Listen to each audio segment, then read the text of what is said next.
reencontrarnos Cristina Andreu, Fernando Lara, Manuel Gutiérrez Aragón y yo en este escenario para hablar de estos dos libros que son Vida y Maravillas de Manuel Gutiérrez Aragón y El tema de Lara que recoge los artículos de Fernando Lara en la cartelera tuya. Este acto, ya me siento, este acto se iba a celebrar hace un tiempo, pero coincidió desgraciadamente con el fallecimiento de Marisa Paredes, con lo cual tuvimos que eliminar el encuentro para hablar de los libros y como por otro lado estaba encima la gala de los Goya, pues decidimos que una vez que pasara la gala de los Goya retomábamos esta sesión. No vamos a hacer estrictamente una presentación de los libros, sino no, para qué hemos venido. Yo sí voy a presentar, Fernando. No, Perdona, no quería plantearte. Yo quería acabar definitivamente con el prestigio de Manolo Gutiérrez Aragón, pero no, me han dicho que no es prudente. No, quiero decir que bueno, que tampoco vamos a hacer aquí unas presentaciones estrictamente ortodoxas de los libros, sino a tener una conversación sobre cosas que hay en ellos. Yo de entrada diría que son dos libros que tratan sobre la memoria, pero que tratan también sobre el presente, que tratan sobre el pasado y sobre el presente, pero con una diferencia muy sustancial. El libro de Manolo es un libro de recuerdos escrito en el presente sobre historias que pasaron en otro tiempo, ¿no? Tampoco son unas memorias, porque no tiene para nada una estructura de un libro de memorias, sino que de una manera muy libre Manolo va recordando historias de su infancia, de su juventud en la escuela de cine, de su militancia en el Partido Comunista, y de su integración luego en la profesión, de su relación con lo que es la narración cinematográfica y con las personas que le han ayudado a hacer su obra. Habla de algunas de sus películas, no de todas, y no se sabe muy bien por qué unas sí y otras no, porque tampoco es que haya elegido, digamos, las más importantes o las que son más reputadas, sino que realmente son aquellas de las que supongo que tiene algo que contar en este momento. Y luego habla de muchas otras cosas de su vida reciente, ¿no? De sus viajes, de sus aficiones, de sus relaciones con los políticos también. Es decir, es un libro escrito desde mi punto de vista con enorme libertad, pero que habla de alguna manera de cosas que han pasado antes, ¿no? El libro de Fernando Lara es la recopilación de los artículos que escribió en dos etapas distintas en Cartelera Turia. Y el primer artículo está fechado en 1982, que fue un año que existió hace tiempo, hubo 1982. Y el último es de 2022,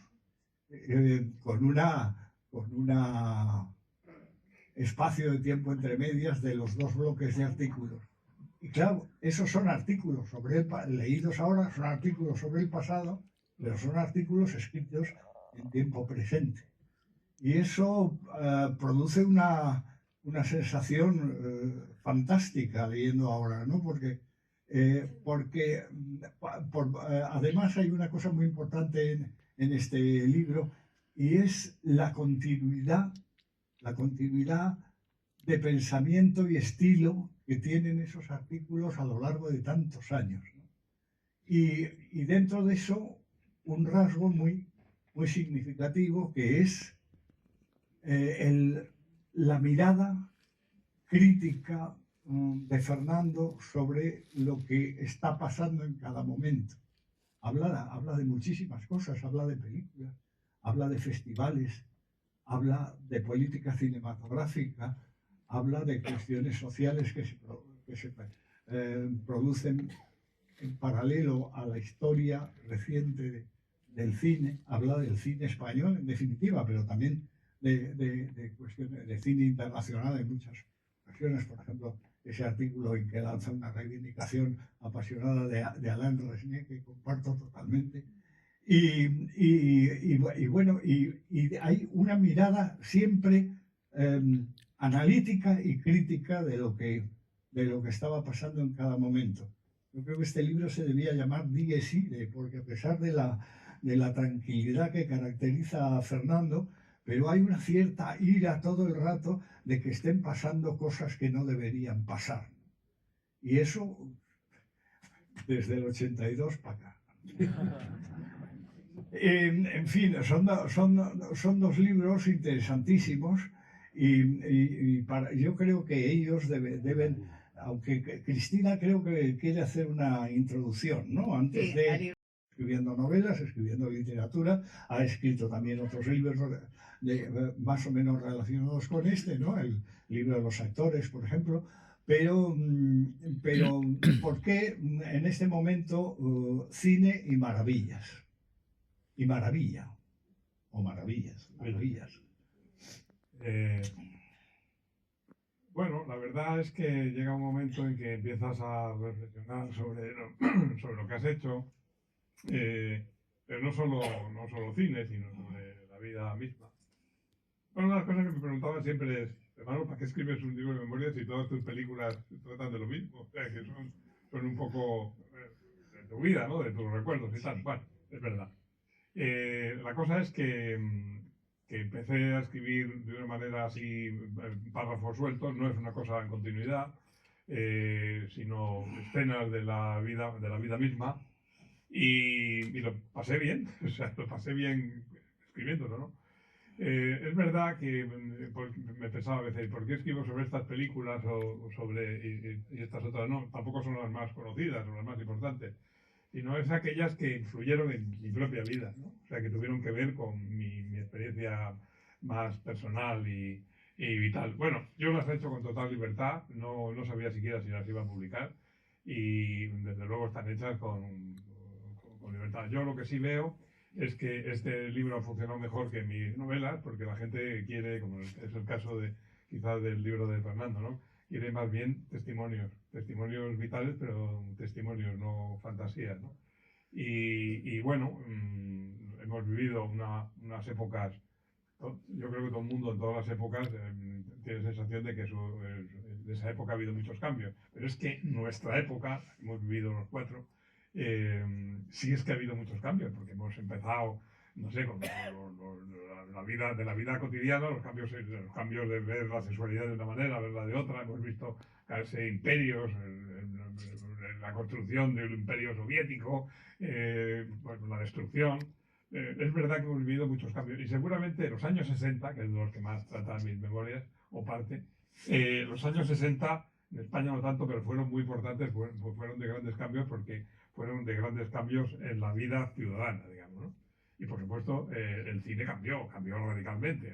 Hacer de un cine crítico y social, pues se hizo un cine más libre y o sea, las cosas empezaron a contarse de otra manera. Entonces, bueno, uno se siente responsable a veces del tiempo que ha vivido y quería dejar ese testimonio.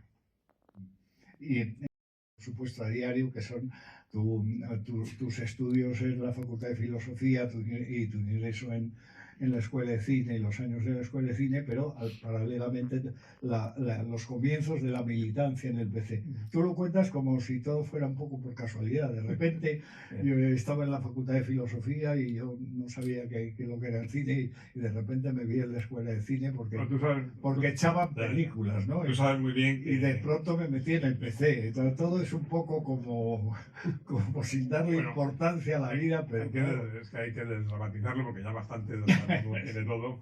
Entonces, aparentemente está un poco desdramatizado. Tú eres testigo de la Escuela de Cine, porque la sufrimos los dos. Se producía un hecho que es curiosísimo. Yo intentaré contarlo con cuidado, porque estas cosas, luego, yo no quiero perjudicar mi carrera a los Oscars y decir algo que luego se me reproche. Es decir, lo voy a contar con cuidado. tú viviste en la escuela de cine igual que yo, que mientras que fuera de la escuela el país era un país fascista, país con censura, con represalia, con cárcel. En la escuela de cine las cosas estaban un poco al revés, ¿no? O sea que allí los mandarines eran de izquierda. Entonces, Totalmente, o sea. totalmente. Entonces es un... lo ha dicho él, Sí, es verdad. entonces se producía un hecho que debe ser muy raro en la historia, ¿no? Y es que la cultura española, no solo en la escuela de cine, estaba dominada por la izquierda, y además de una manera férrea y dogmática. Allí las películas se juzgaban, las películas que hacíamos se juzgaban más bien si eran ortodoxas, ¿no? Y estaban de acuerdo con la línea que había que seguir. Se jugaba más aquello que otra cosa. Entonces, eso, en un país que todavía era una dictadura militar y fascista, no dejaba de ser curioso que, sin embargo, allí al que suspendían era el que no era ortodoxo, ¿no? Bueno, eso es un fenómeno tan curioso que yo no me recuesto todavía de vivirlo. Tú lo viviste también, lo sufriste, igual que yo. Pues nosotros coincidimos en la escuela un par de años, pero los 2 últimos años de Manolo yo ingresaba en ese momento. ¿Y qué mostraba eso? Pues mostraba que Manolo era de los mandarines, aunque era, digamos, la inteligencia de los mandarines, ¿no? Los mandarines eran Manolo Revuelta, Pedro Costa, todos estos. Oye, y lo ejercíamos de una manera implacable. Contigo casi no pudimos porque me das más, pero sí. No, pero yo eso lo he contado muchas veces, ¿no? Yo hice quinto de Derecho y primero en la escuela el mismo año. Por la mañana iba a la facultad y por la tarde iba a la escuela. Igual que yo. Y era como pasar de un mundo a otro, sin solución de continuidad. O sea, la vida en la facultad de Derecho no tenía nada que ver con... Y la gente de la facultad, la gente de la izquierda de la facultad, no tenía nada que ver con lo que pasaba y con los modos también, los modos de relacionarse, ¿no? en la escuela. Bueno, pues entonces, aunque no fuera solo por eso, bueno, pero lo que sí mostraba eso es la importancia trascendente, que es una de las cosas que están en el libro de Fernando, que el cine era mucho más que el cine. No sigue siendo, ¿no? Porque hay que ver todas las cosas que te han dicho después de Goya, ¿no? O sea que ahí está. Pero bueno, a todos. Pero quiero decir que el cine era Estoy preparando un pelotón de fusilamiento para pues eso, entonces, receptores de los premios. El cine, entonces, más todavía que ahora, era una ventana al mundo. Allí veíamos lo que pasaba afuera, aunque hubiera censura. Y el cine era no solo una historia, o sea, no pasaba lo mismo con la novela, ni con la pintura, ni con la música, ¿no? Sino que el cine formaba parte de la vida. Y por lo tanto, el cine tenía una significación más allá de reflejo de la realidad, sino que más bien muchas veces la realidad es la que copiaba de las películas, porque lo que destruyó a la dictadura seguramente, aparte de los hechos políticos y la calle y las huelgas y tal, es que la gente quería vivir de otra manera, ¿no? Quería vivir como lo que veían las películas. Bueno, pues un poco eso es lo que refleja el libro. Las historias de la militancia en el PC, que eso es muy interesante porque están muy contadas desde dentro y de una manera muy de contraté, muy poco dramatizada, ¿no? Es decir, sin darle mayor importancia, sino contando cómo era la vida de un chico de 20 y tantos años metido en el PC en la absoluta clandestinidad y en definitiva jugándose el cogote, porque aquí pasábamos miedo. Quien se jugaba el cuello en esos momentos era la gente del PC, punto. Es decir, que yo, por ejemplo, estuve detenido varias veces, pero yo sabía que aquello no pasaba de la Dirección General de Seguridad, porque yo no tenía una implicación política, un compromiso político, pero la gente del PC sí, y la gente del PC perdía la carrera y se tenían que ir a acabar las carreras a otra universidad, como por ejemplo Manuela Carmena y Cristina Almeida. Estas se tuvieron que ir a Valencia para acabar la carrera, ¿no? Porque las expedientaron, ¿no? La gente del PC corría serios riesgos, ¿no? Y eso es lo que tú cuentas de una manera muy poco dramatizada, pero es muy interesante también cómo vivíais, cómo os citabais, ¿no? Sí. Hombre, luego lo que sí también cuenta un poco el libro es que mientras todos esperábamos que el cine cuando cayera la censura, la dictadura, cayeran los militares, se volvieran a los cuarteles y pudiéramos el cine que queríamos, pues la gente iba a querer ver un testimonio de la época dramática que habíamos vivido, ¿no? Y no, España fue como una viuda que se quita el luto y lo que quería era las películas de Almodóvar, no las nuestras, ¿no? Pero en fin, todo eso...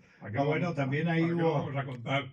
Lo contamos, pues hombre, tiene un lado, no deja de... Tú te has reído cuando lo he dicho, o sea, que tenía un lado curioso, ¿no? Que nosotros Sí, esperábamos el momento oportuno, ahora se van a enterar cuando podamos contar eso que no hemos contado en 40 años. ¿Qué coño? Lo que querían era reírse un poco. Yo creo que en eso tuvo también, y ahí entroncamos mucho con él, aunque entroncamos con el libro de Fernando Lara, tuvo mucho que ver la política de UCD con respecto al cine, que dio muy pocas posibilidades de que realmente se desarrollara el cine en libertad con mayor extensión que la etapa de UCD políticamente fue muy negativa para el cine. No había una legislación, no había una preocupación ni un interés por hacer aflorar todo ese talento que estaba ahí reprimido, ¿no? ¿Puedes decir algo?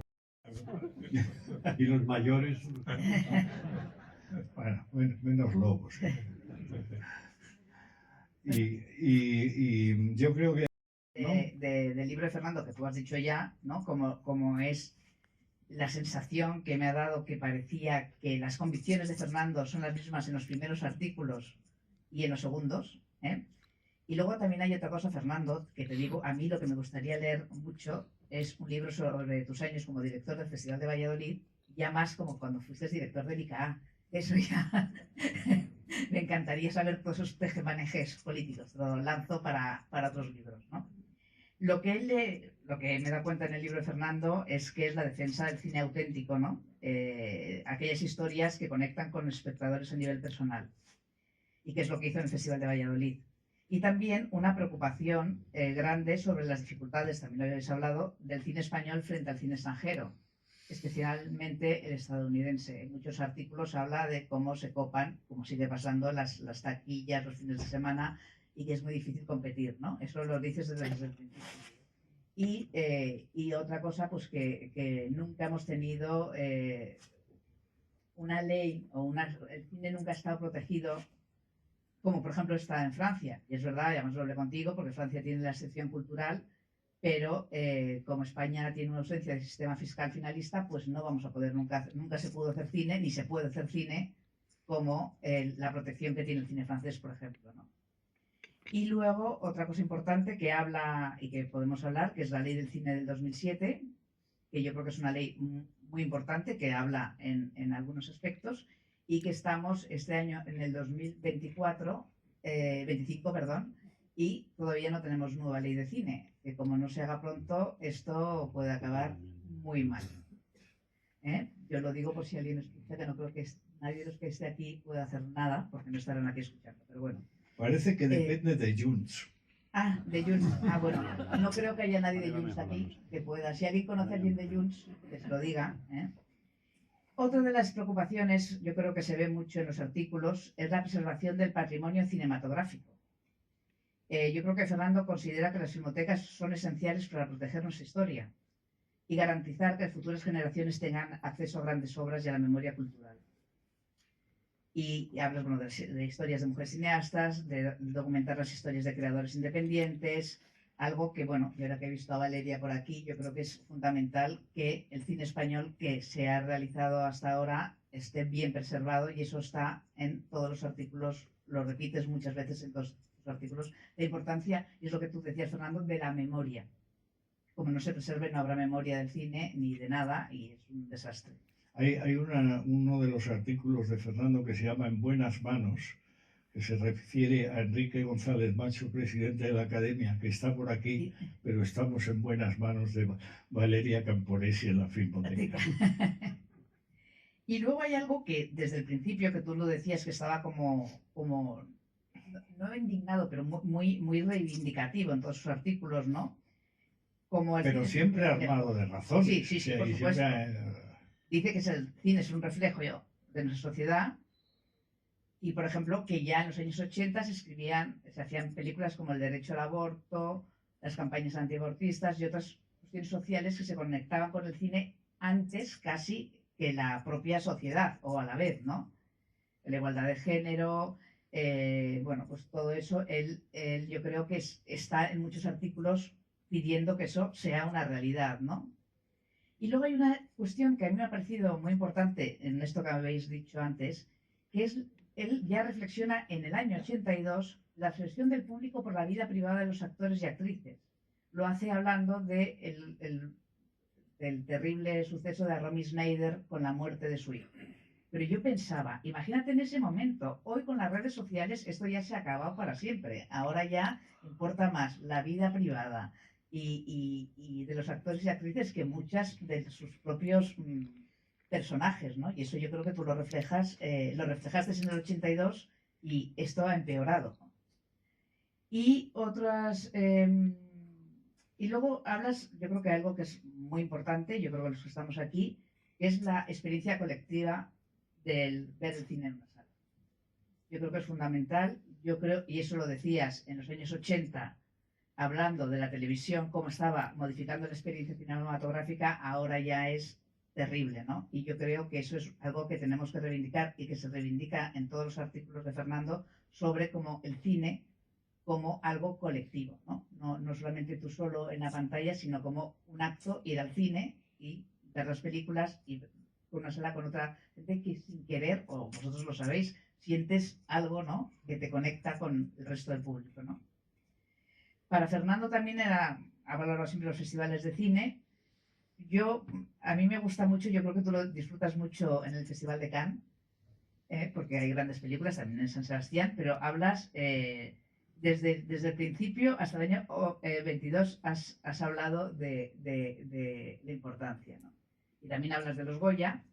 Perdona, es muy fascinante en ese aspecto el que aparecen continuamente títulos que en su momento se les prestó mucha atención en los festivales y que ahora no nos acordamos casi de ellos, y de repente dices, yo que sé, Diaghilev, por ejemplo, o Tex Helter, no sé qué, sean películas, directores, películas que en un momento determinado, y que el ritmo que lleva esto no sabrá. Pero por eso es tan interesante leer este libro. Claro, este libro te puedes ir tomando notas. Yo tengo notas en todas las páginas de tengo que revisar, tengo que ver esta película, tengo que ver la historia cinematográfica de esta. Te hace estar pendiente y aprender muchísimo de cine. Eso desde luego en este libro, ¿no? Y luego, bueno, yo creo que también cree, y en este momento lo estamos viendo exactamente, también lo decías desde el principio, que el cine es una herramienta de denuncia.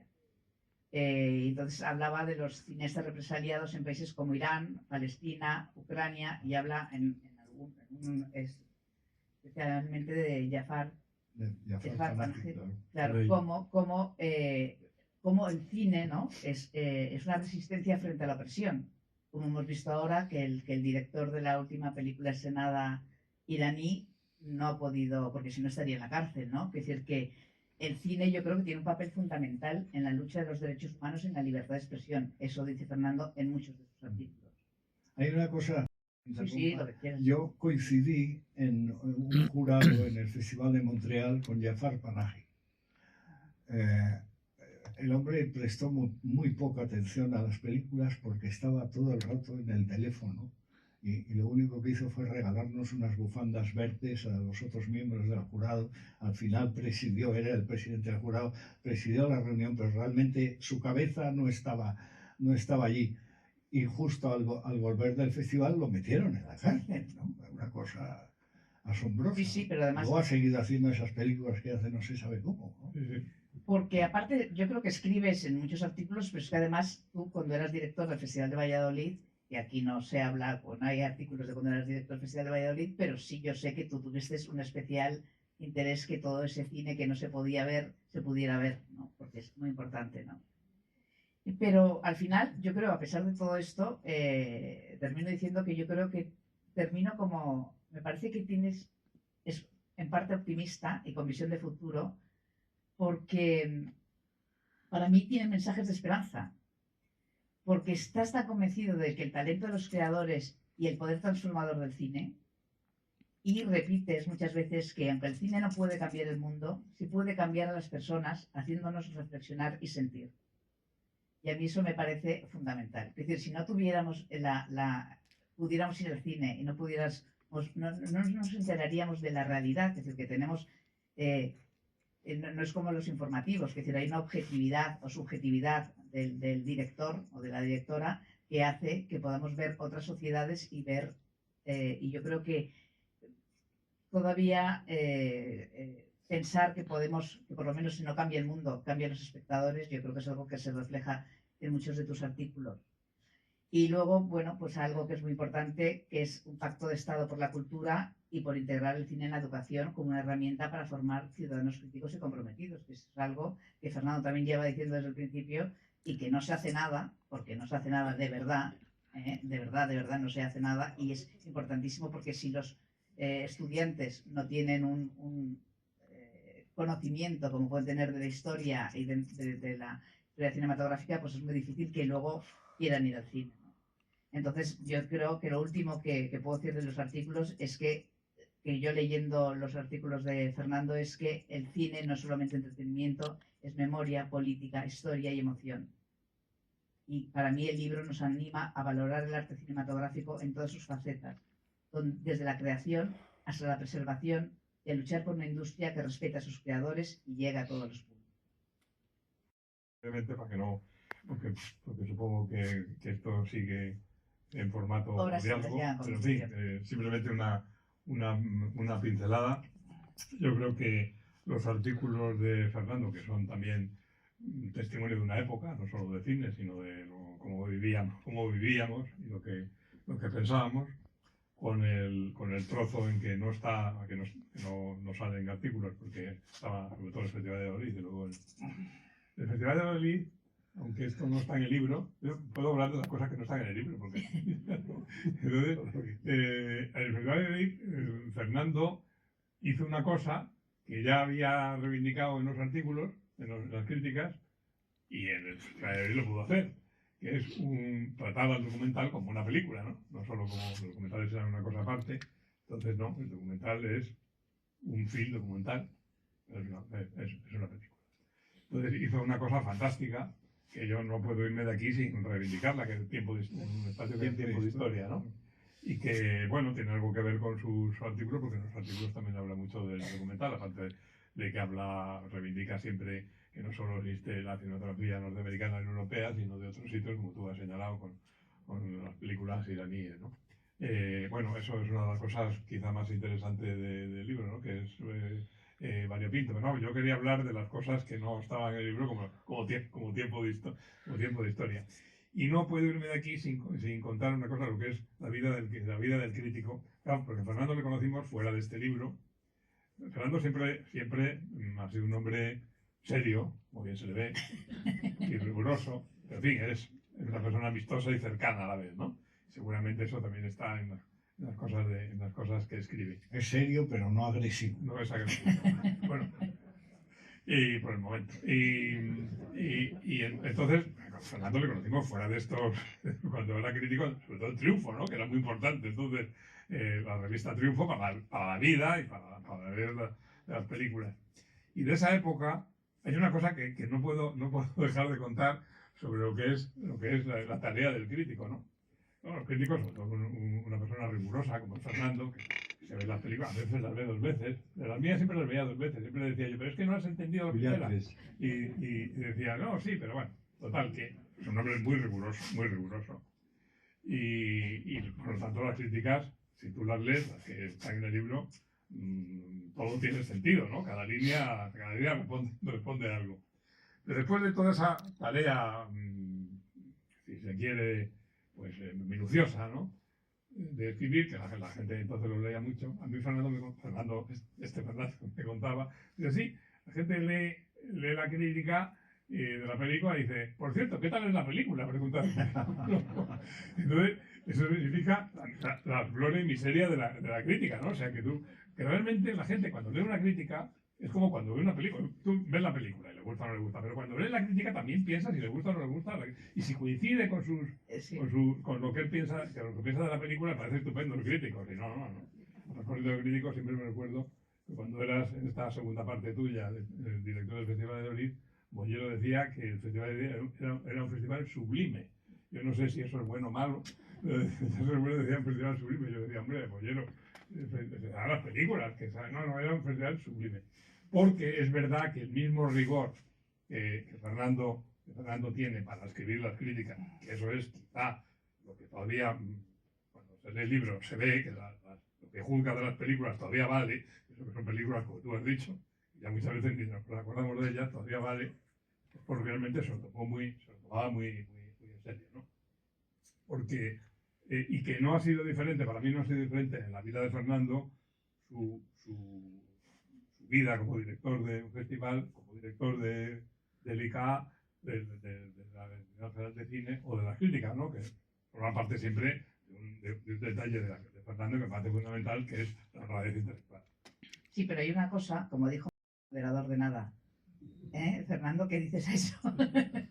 Aunque hay gente para todo, porque eso te sale también en el artículo. ¿Puedes ser moderador de algo? Un madridista. Puede. Bueno, yo creo que puedo hablar ahora. Sí, que aparte de todo lo que habéis dicho, que habéis dado una imagen realmente muy generosa y muy cálida de mí, pero también la imagen en general es que soy un tipo un poco pesado, un poco coñazo, tanto rigor, tanta igualdad de pensamiento. ¿Qué pasa? Que en el año 82 ya era tan mayor como soy ahora, porque siempre he sido igual. No sé, la imagen que queda ante todos me parece que es un poco tremenda. Con Carlos Bollero y yo íbamos al tercer anfiteatro del Estadio Santiago Bernabéu, a los partidos del Madrid, con unos estupendos bocadillos que nos hacía mi madre, de chorizo o de salchichón, y que realmente daban vitalidad a Carlos, que el resto de la semana no comía demasiado y no tenía esas facilidades con el bocadillo. O sea, Carlos por eso decía que era sublime el Festival de Valladolid, porque recordaba los bocadillos de chorizo de mi madre que tanto le gustaban en el tercer anfiteatro. Pero con esto quieres decir que Carlos Bollero y tú sois almas gemelas. Hemos sido almas gemelas, yo siempre lo he comentado, compartimos durante 2 años la crítica de la Guía del Ocio y nos llevamos perfectamente. No somos más lejanos en nuestros gustos, en nuestra manera de enfocar la crítica de cine, lo que quieras, pero la relación nuestra era estupenda. Quizá lo del Madrid nos unía de una manera especial que superaba otras diferencias, pero siempre he tenido muy buena relación con Carlos y respeto mucho su manera de enfocar su trabajo y su labor. Habláis del futuro. El futuro es un poco, en mi caso, como lo que decía Vittorio Gassman, ya el futuro está a mis espaldas. Es decir, yo lo que refleja este libro, sobre todo, es un pasado amplio, pero ya el futuro, como luego tendré ocasión de comentar, ya no queda demasiado. Manolo me había dicho que no debía hablar yo, es decir, que no, porque los autores de los libros no deben hablar en las presentaciones. No le he hecho caso, hemos tenido una discusión sobre este tema en la cafetería del hotel y voy a hablar. Yo le he convencido que él habla de su libro gracias a las preguntas que le hacía el otro Fernando, Méndez Leite, pero yo voy a hablar de mi libro, lo siento, pero no le voy a hacer caso una vez más. Y lo voy a hablar porque, sobre todo,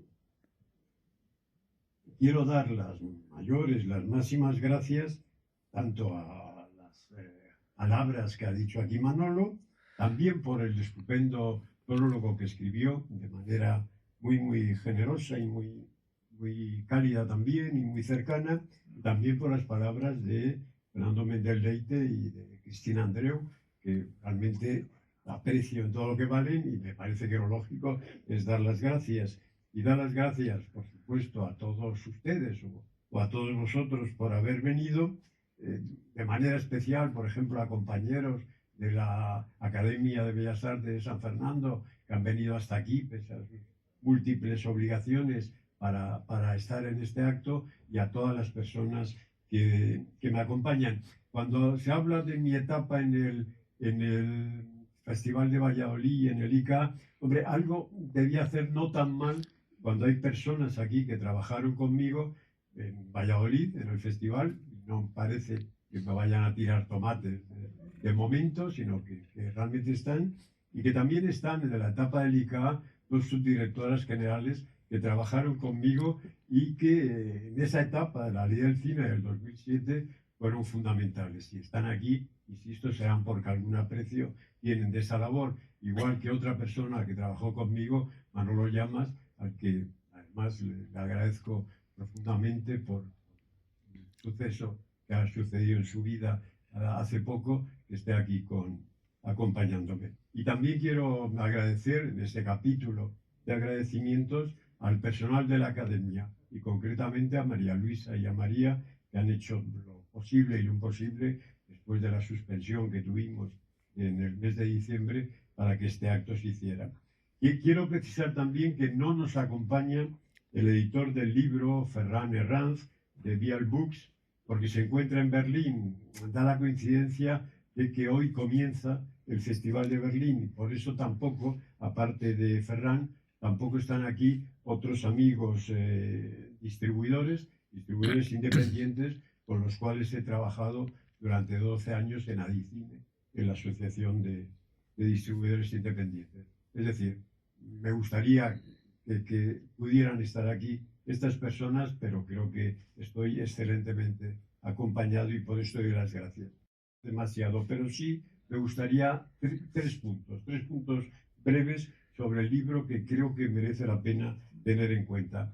Lo primero, que el tema de Lara no es una recopilación de críticas de películas, como hay tantas recopilaciones y algunas de ellas excelentes, sino que son breves artículos, 257 exactamente, en torno al cine durante las dos etapas, como se ha dicho, de colaboración con la Turia, con la cartelera Turia, porque hay otra revista que se llama Turia, para no confundir, por eso está precisado que es cartelera Turia. Es un ejemplo de publicación resistente a lo largo de los años contra censuras, multas, problemas de todo tipo, que incluso en la Academia fue reconocida por el premio Alfonso Sánchez hace unos años, lo cual me congratuló. Esas dos etapas fueron, como quedaba de dicho, entre el 82 y el 84, hasta que me incorporo a Valladolid, y luego entre 2009, en que salgo del ICA, y 2022.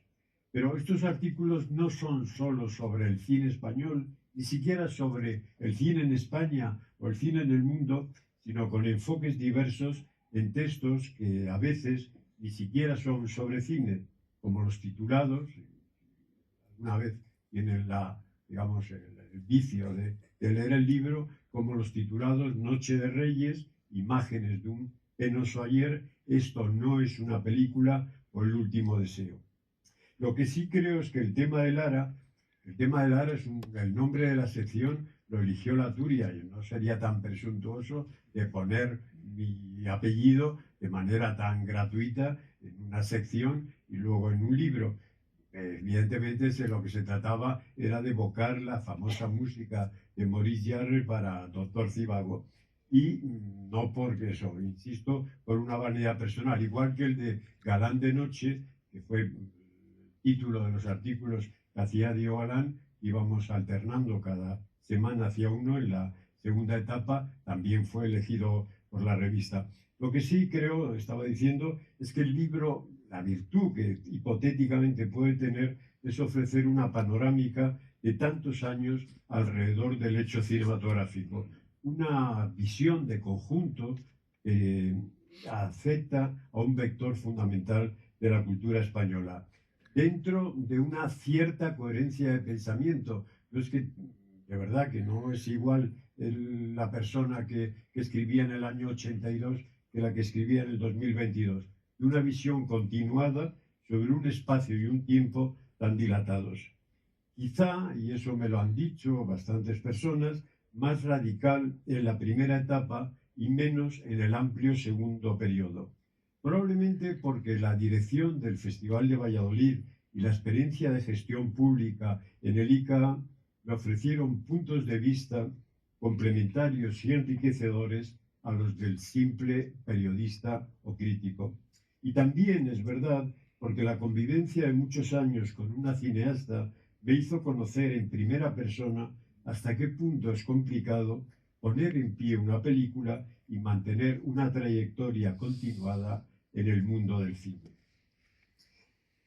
Y los 2,5 centenares de artículos que citaba antes y que recoge el libro, la verdad es que he dejado al margen otro centenar, por no abrumar y todavía hacer un libro mucho mayor, como si yo fuera Carlos Heredero, por ejemplo, y que no he reproducido en este libro porque eran demasiado contingentes, demasiado puntuales, etc.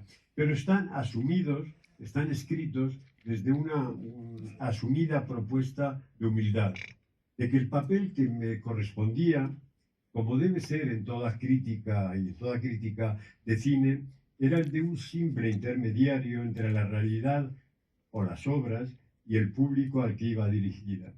Esa realidad o estas obras que yo comentaba no son textos de gran enjundia ni de gran profundidad, sino en cada caso son folio y medio para abordar con brevedad y de forma sintética algún asunto que entendía cada 15 días que podía ser de interés. No esperen, aquellos que no conocen el libro, teorías muy sesudas ni muy sofisticadas, únicamente aproximaciones a temas que iba explorando gracias a la palabra, curiosamente para hablar de imágenes, gracias a la palabra como herramienta de conocimiento, con la ventaja de ser además artículos cortitos, fácilmente legibles, y también puedo decir que no he variado en absoluto esos textos, es decir, que hay cosas que digo en estos artículos que no se han cumplido o que me he equivocado o que han sido de otra manera, pero no por eso ahora los he querido corregir o variar. Y ya para terminar, Manolo, no voy a hablar más. Pero no te he dicho nada. Para manera, No me echa la culpa. a manera de colofón, hay algo en este libro que siempre me inspiró para reunir estos escritos. Cuando decidí que a la oferta de la editorial Vial Books de hacerlo, contestar afirmativamente. En esa idea de reunir estos escritos, simplemente estaba, sobre todo, por ejemplo, ver y admirar una y otra vez cómo el viejo clown Calvero pasaba la antorcha de la vida a la joven bailarina Terry en la inmortal Candidejas de Charles Chaplin, en un tránsito entre generaciones que también a mí me gustaría desempeñar, que de alguna manera la generación mía, nuestra, dejemos esa antorcha de vida, esa antorcha de conocimiento a las generaciones que nos siguen. Es más o menos lo que el gran Jacques Lemon, de quien este año celebramos precisamente su centenario, realmente nació en febrero del año 1925, recordaba en una entrevista que le había marcado su padre como máximo objetivo vital. Le dijo su padre: reparte la luz del sol. Le dijo como norma que debería guiar su vida. Porque, y ahora quien habla, cito las palabras, es de uno de los compositores preferidos y más valorados por mí, como es Gustav Mahler. Ahora, en este momento, Gustav Mahler se acercaría y diría: pero la tradición no es la adoración de las cenizas, sino la transmisión del fuego. Ojalá algo del fuego de estos textos se transmita a sus posibles lectores.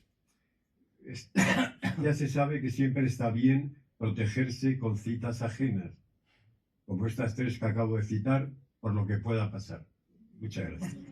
El libro de Fernando y el libro de Manolo tienen esa cosa que has dicho tú antes, ¿no, Fernando? De lo que tú decías, ¿no? De que sirvan para las futuras generaciones, ¿no? Que no parezca que todo empieza ahora, ¿no? Sino que puedas poder leer y ver cómo... Yo también me he leído tu libro, ¿no? Y ver pues, cómo era entrar en el mundo del cine, cómo era toda esa parte de la política, cómo vivías, cómo todos los intereses que había, ¿no? Y entonces yo creo que yo creo que es muy importante leer los 2 libros, leer el libro de Fernando, el libro, porque te colocan en un lugar. Y luego, sobre todo en el libro de Fernando Lara, es esa curiosidad que yo iba apuntando todo el rato de tengo que ver esta cinematografía, tengo que ver estas películas, tengo que ver esto que no, se me ha pasado y que me lo perdí y no me lo quiero perder. Quizás es el momento de que si hay algún comentario, alguna pregunta, alguna intervención, alguna tarde y no a mí, nos preguntéis cosas. Por ahí hay alguna pregunta. No sé si hay micrófonos. Sí, están pasando. Sí, están pasando. Hola, buenas tardes. Una pregunta, o bueno, a Fernando, Lara. Creo que tu interés por el cine surgió en un cine, concretamente en el cine Candilejas, ¿sí o no? Sí, es exacto. No el interés. Bueno, El interés, yo iba al cine desde que tenía uso de razón con mi madre y mi hermana, y lo que vi en el Candilejas, en un programa doble compuesto por mi tío y Gayarre, una película española sobre el famoso tenor, y mi tío me abrió los ojos a que había otro tipo de cine del que yo veía semanalmente en el San Carlos, en la calle Atocha, era más de acción y de pura diversión, y vi que mi tío era otra cosa. Aquello fue lo que ahora llaman de una manera un poco cursi, una epifanía. en la plaza de Luca de Tena. Exactamente. Simplemente que yo empecé también allí, absolutamente. O sea, ¿Empezaste aquí? Sí. Pues mi interés por el cine y en determinadas películas que vi en el cine Candilejas, efectivamente. Y después, otra pregunta para Aragón. Has dicho que bueno, nuestra generación hemos visto muchas cosas. Efectivamente, la caída de la Unión Soviética, y bueno, por no nombrar. ¿Tú crees que veremos la plenitud de otro imperio? ¿Qué pregunta? Facilito. Bueno, el imperio americano todavía existe. Sí, Y, por eso la amplitud. y entonces yo creo que va a seguir, depende de lo que piense el Chile. Si quieres vivir mucho, a lo mejor te llega. La verdad es que lo que hemos visto, sobre todo, a partir de la caída de la Unión Soviética, es la caída de las grandes construcciones ideológicas, ¿no? Digamos, muy totalizantes. Eso sí que lo hemos visto.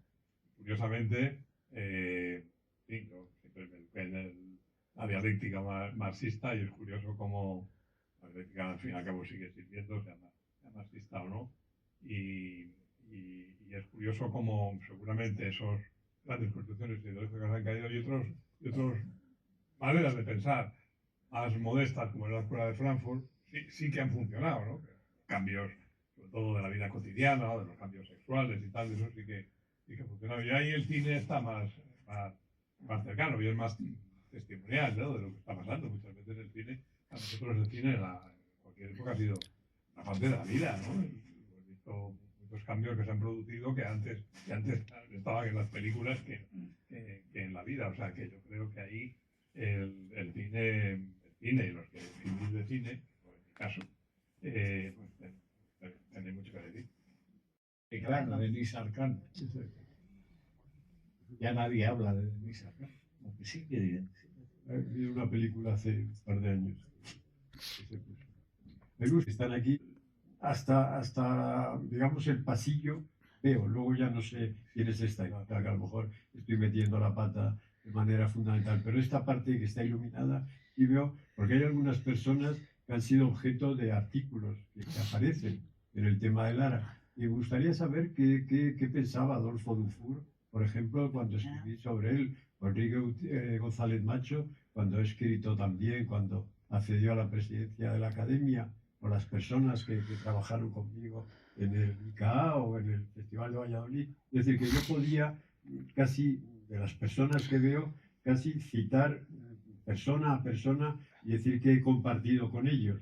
Y realmente son parte de mi vida, de una manera o de otra, no solamente las películas, la gente que nos dedicamos al cine, sobre todo los críticos, tampoco eso llamado cinéfilos, tampoco somos tan obsesos que no hacemos otra cosa en la vida. Lo hemos hecho, hemos tenido amistades, hemos tenido personas que nos han acompañado durante etapas de nuestra vida de manera fundamental. Hemos sido seres humanos, o sea que a veces se olvida en este trabajo. Entonces, no sé, me gustaría saber su opinión, que yo siempre he tratado de, lo decía antes, de una cierta, la palabra es un poco fea, una cierta humildad. Es decir, que el crítico de cine o el articulista siempre es un simple intermediario. Es decir, y sobre todo no puede ponerse por encima, por delante de la obra o de la realidad que está analizando. Es decir, que tener una cierta modestia para saber cuál es el papel que desarrolla. En ese sentido, bueno, pues dentro de esa presunta coherencia que yo haya podido tener en mi trabajo y que parece que siempre he sido eso, un viejo con más o menos de edad, parece que sí he ido cumpliendo, porque si han venido a este acto es porque, insisto, como decía antes, no me guardan especial rencor. ¿Micrófono? Un momentito. Festival de Valladolid, por lo que significó para mí. Significó muchísimo. Tuve, creo que fueron 14 espigas de oro, cosa que es muy difícil. Y quiero hablar precisamente de tu seriedad en el festival, que te hacía un poco inaguantable. Las cosas como son, ¿no? Pero bueno, formaba parte del lado bueno del festival, porque estabas absolutamente hasta en el menor detalle. Recuerdo que después de tantas espigas me echaste una bronca espantosa porque hubo un pequeño error en unos subtítulos de la película de Nikita Mikhalkov. Y te sentaste y me dijiste, me has hundido, me has destrozado la vida, no podré volver a trabajar jamás, me van a echar del festival. Y decía, Fernando, me tendrán que echar a mí, que yo veía todas las películas, no a ti. Pero era bastante duro. Pero llegabas a un punto de querer la perfección que incluso te llevabas operadores de cine de Madrid para que proyectaran las películas allí, para que no hubiera el menor. Y arrancabas tú las proyecciones. No sé cómo hacías para arrancarlas, verlas, esperar a que se apagaran las luces y ir al otro cine a lo mismo, ¿no? También tenías ahí un récord de velocidad importante, ¿no? Pero lograste hacer un festival maravilloso, la verdad. Empezó el festival difícil, muy difícil, además con los mejores tal, y lograste algo muy importante. Y quiero contar, para que lo sepa la gente, de la modestia tuya allí también, porque como muchas películas eran las que traía yo, para beneficiarme yo, no para beneficiarte a ti, que tú me traías sin cuidado, me importaba yo mismo. Pues decidimos no poner una película de Altra Films, porque seguramente estos están ligados los dos y no tenemos ninguna relación, ni amorosa, ni amistosa, ni de ningún tipo, excepto de admiración hacia tu persona. Eso, por supuesto, a ti. Manolo, que yo sé mucho de ti también, ten cuidado. Y es verdad, Fernando, has sido una persona excesivamente modesta y tal. Y referente a la crítica, yo la crítica la traté siempre en los cines para darle un valor añadido, de ponerlas en los halls de los cines, las críticas, siempre en función de quién las filmaba, nunca en función de que pusieran bien o mal las películas. Es decir, me decían, pero ¿cómo pones una crítica de una película mala en el cine? No van a venir. Digo, no, al contrario. El que venga y no le guste estará de acuerdo conmigo, ¿no? Porque yo he creído que la crítica debía de ser un poco un punto de referencia para el espectador. Si tú vas a un cine y ves una crítica erótica, bastante, y te gusta la película, te mira, si ves la segunda y te pasa lo mismo, y ves la tercera y te pasa lo mismo, ese es tu crítico. Cuando veas que publica una crítica afortunada, ve a ver la película que te va a gustar. No lo hacía precisamente para evitar, sino para atraer más gente al público. Eso fue muy criticado, lo de que pusiera, y sigo haciéndolo, por supuesto. Y no pongo críticas de algunos muy famosos porque me parecen deleznables, ¿no? Estoy harto de ver críticas que todos son obras maestras. Las películas ya no les dan 5 estrellas, les dan 27. Una cosa que todo, no. El cine tiene muchos momentos, pues desgraciadamente aburridos, difíciles, y no son tan 5 estrellas. Y no hablo más porque si no... Es un tópico, pero es verdad, es decir, el trabajo en Valladolid fue un trabajo en equipo de mucha gente, y aquí hay varias personas a las que estoy viendo que fueron fundamentales para que ese trabajo saliera adelante. Está Carmen, está Tomás, está Javier, está Isabel, está mucha gente que intervino en el festival, que estuvo a mi lado haciéndolo. Lo de los proyeccionistas, con los proyeccionistas, hay una, decía Cristina que por qué no escribía la historia del Festival de Valladolid. Hay alguna cosa curiosa que quiero que se entienda bien, ¿no? No es ninguna crítica. Cuando el festival se hacía en el Teatro Calderón, antes de su reforma, la cabina de proyección era muy pequeña, apenas se cabía, apenas el aparato de 35 milímetros, el proyector cabía. Y la puerta era enormemente estrecha, de tal forma que los únicos que podían entrar en la puerta eran dos proyeccionistas que eran cojos y entraban de lado. Entraban de lado porque los proyeccionistas, digamos, con las dos piernas, no podían entrar, salvo haciendo ejercicios difíciles. Entonces, cuando ya se superó esa situación, después de las reformas, cuando ya pudieron venir proyeccionistas de otros sitios con las dos piernas normales, porque ya había más sitio para entrar en la cabina. No es ninguna cosa de, digamos, de crítica contra personas cojas, eran dos personas encantadoras. El único problema que tenían es que además entendían al revés, es decir, yo contigo esa bronca que dices no la recuerdo, pero sí recuerdo con otro exhibidor y distribuidor, porque los proyeccionistas entendían siempre al revés. Es decir, si tú decías formato 1.33 para el formato cuadrado, tradicional, etcétera, o decías formato panorámico, no sé por qué ellos siempre lo traducían al revés. Y de repente, en una película que se había rodado dejando los micrófonos, las perchas, pero para que la proyección, que era panorámica, lo tapara, sin embargo lo hicieron al revés, porque entendieron que panorámica era formato cuadrado.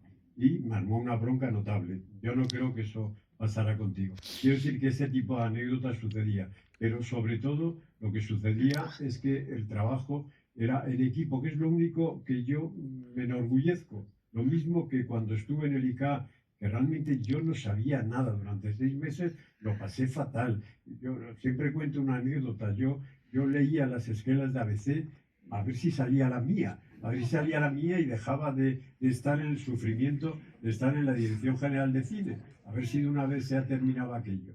Pero gracias a Beatriz de Armas, gracias a Pilar Torre, gracias a Manolo Llamas, superé aquello hasta estar 4 años y medio y de una manera muy feliz y muy importante, pero porque había un equipo. Yo era un documentado absoluto, que cuando me dijeron la primera vez que había que hacer una proposición de ley o una enmienda parlamentaria, ¿y cómo se hace? Porque realmente no lo sabía hasta que ellos me lo dijeron. Y lo sigo manteniendo, es decir, que estos artículos, que bueno, están firmados y tal, pero bueno, también surgen dentro de una revista que se ha esforzado durante muchos años por pervivir en situaciones muy difíciles.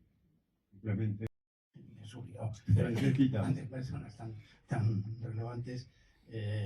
Bueno, yo siempre desde que estudiaba cine, a mí no me tocó la escuela de cine porque soy de años un poco posterior, la ciencias de la imagen. Yo siempre admiraba lo que decían en la película de Cautivos del Mal, de Minelli, cuando le dicen a Kirk Douglas, le dice el director. Sí. Yo ya hago publicidad. No, es verdad que Tiempo de Historia, que citaba antes Manolo, el nombre surge de la revista de Tiempo de Historia, que había desaparecido. El director era Eduardo Artegui, yo era el secretario de redacción, éramos dos, o sea, Eduardo y yo, y yo y Eduardo. Esto siempre me ha pasado en el periodismo, siempre ha parecido que éramos mucha gente y luego, o sea, cuando se habla de Triunfo era una cosa muy pequeñita, era una redacción mínima, casi todos éramos colaboradores, había un director, un subdirector, 2 redactores jefe y colaboradores, que luego nos fuimos incorporando, Diego y yo, Diego Galán y yo, a partir del año 70. Pero la crítica también, y antes se refería a Manolo y Fernando a ello asimismo, tiene el respaldo de la publicación donde sale. Es decir, si nosotros, si Diego y yo, no hubiéramos escrito en Triunfo, que que era una revista de referencia, sobre todo para la izquierda en este país, no hubiéramos tenido relevancia por nosotros mismos. Es decir, a nosotros se nos puso un examen de ingreso. El examen de ingreso que a mí me tocó fue hacer una crítica de Tristana de Buñuel, y parece que no lo hice mal, porque a partir de ahí seguí durante 8 años en Triunfo, pero lo que a mí me respaldaba era evidentemente la revista. Es decir, durante mucho tiempo se pensó, como Triunfo tenía muchos seudónimos en sus páginas, se pensó que Diego y yo sobre todo Diego era más conocido, pero yo era un seudónimo de José Monleón, hacia la crítica de teatro. Es decir, por nosotros mismos no hubiéramos sido nada, y no es por la publicación, igual que no hubiera sido nada en mi caso, si no es por la trayectoria que ya llevaba el Festival de Valladolid, o por el prestigio del ICA a la hora de apoyar y de difundir y de promocionar el cine español. No somos nada individualmente, no hay que creerse nunca que lo somos. Lo son los creadores, es decir, la gente como Manolo, que crea en cine, en literatura, que de una manera surge una serie de personajes, de realidades, de ficciones desde la nada. Ellos sí son creadores. Pero nosotros, los demás, los que estamos alrededor, somos un poco como los tenderos que ofrecemos lo que estos creadores nos proporcionan cada vez. Cuando recuerdo en el Festival de Berlín, Manolo, cuando salimos de ver Maravillas, creo que era Maravillas, el mismo año de Prisa de Prisa, de Carlos Saura, el cine español ganó el Oso de Oro en aquella ocasión. Me preguntó Manolo inmediatamente, como hace siempre, realmente qué me parecía la película. Dije, espérate un poco, tú has tardado 2 años en hacerla, o 3 años, no me pidas a mí que en 2 minutos te diga lo que me parece, ya lo leerás cuando llegue el momento. Ya la vea 2 o 3 veces, ha llegado, está llegando, el que me posicione sobre Maravillas. Y un último aspecto, lo que dices del documental, yo siempre he pensado que todos son películas, esta cosa que se dice, no, y ponían, en el programa están 12 películas, 3 documentales y 2 cortos, no, todos son películas, más largos, más cortos, de un género, de otro, pero todos son películas, y películas, no pelis, como a Fernando Méndez Leite le molesta tanto que se diga. En el curso de la Academia del año pasado ya criticó esta apócope de que las películas se dijeran pelis. Todos es son casísimo éxito. Porque la gente sigue diciendo pelis. Cuando dimitió Pilar Miró, voy a contar una historieta. Cuando dimitió Pilar Miró, yo estaba en la comisión de las subvenciones, la subcomisión de valoración, se llamaba aquello. Y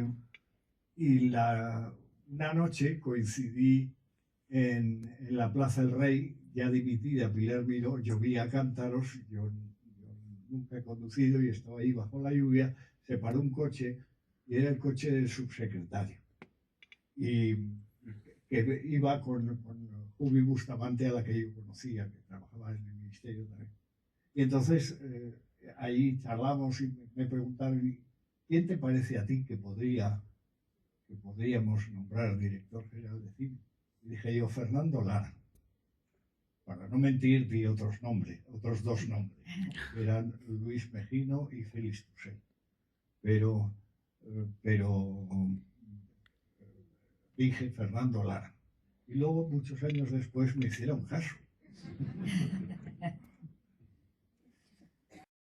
Que precisamente una persona que está a 3 sitios, digamos, a la izquierda tuya, no piensa así, no piensa que he sido el mejor director general. De Fernando sí, pero de mí no. De mí piensa que ha habido otro director general. Perdón, está en la fila de delante, me he confundido de fila. Pero ella es mala. Ella es mala. Y piensa que hubo otro director estupendo, Enrique Balmaceda, que fue mucho mejor director que yo.